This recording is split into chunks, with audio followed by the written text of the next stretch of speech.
Hello, this is Father Michael Nasser coming to you with this week's Midweek Reflection. And this week's reflection has two pieces of incredible news. One is just amazing, and the second is even more amazing and more important.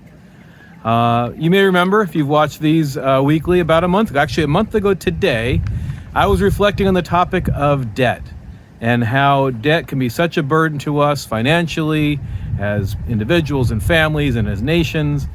And I was reflecting on the fact that our parish was in the midst of a drive to try to pay off our 20 plus years of a mortgage.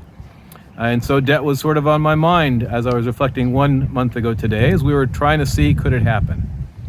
So here's big announcement number one. It happened.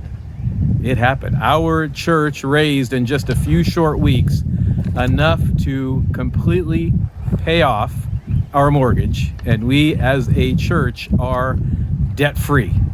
So for those of you at St. Nicholas, you did it.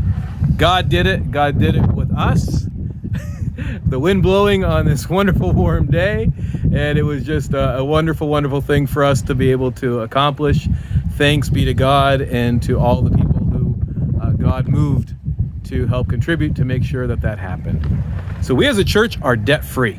That's incredible, and thank God for his blessings. But that's not the most important announcement I have today in terms of debt. When I was reflecting on debt a month ago, I was talking about the burden, not just of financial debt, but of, in a sense, spiritual debt. When there are people that have offended us and we have held on to our lack of forgiveness, that their debt remains and that there is a weight on our shoulders when other people owe us because we haven't yet decided to forgive them. And I talked about then that we only do that for one reason. God forgives us, and we have the ability to just choose to, not because they deserve it or ask for it or anything. We just choose to forgive them as God has forgiven us.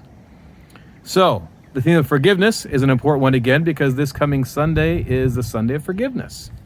It's how we begin Great Lent. In other words, we can't take one step into Great Lent and do anything if we are holding on to a lack of forgiveness.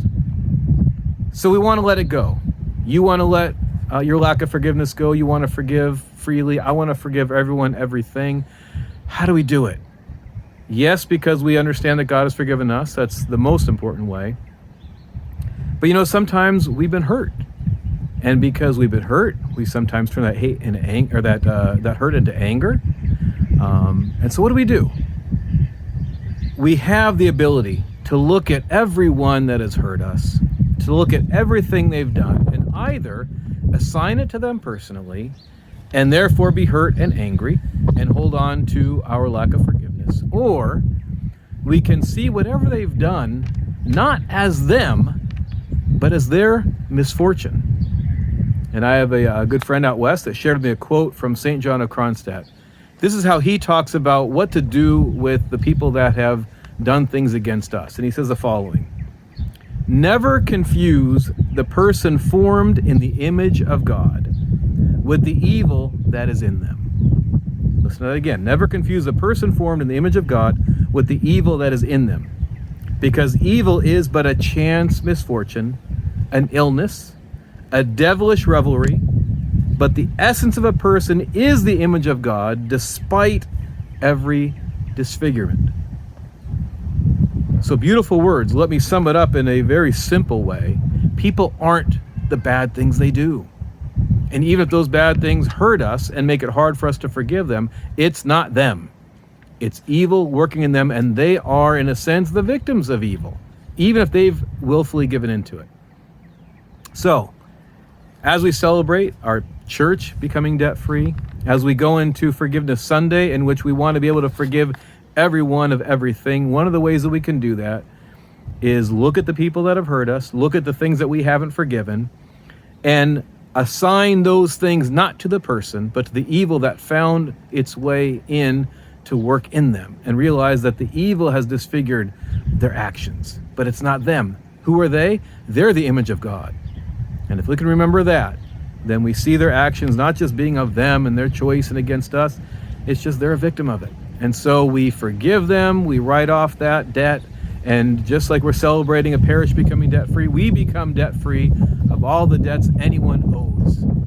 And what happens? A breeze blows through like it is right now on this day in West Michigan, where the weather is exactly that of Southern California, because I look at both.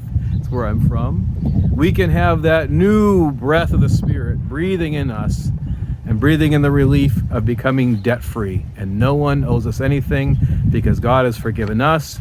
We recognize whatever they've done is from evil working in them, and we pray for them and ultimately forgive them because they're the victim of it. It's not from them. They're the image of God.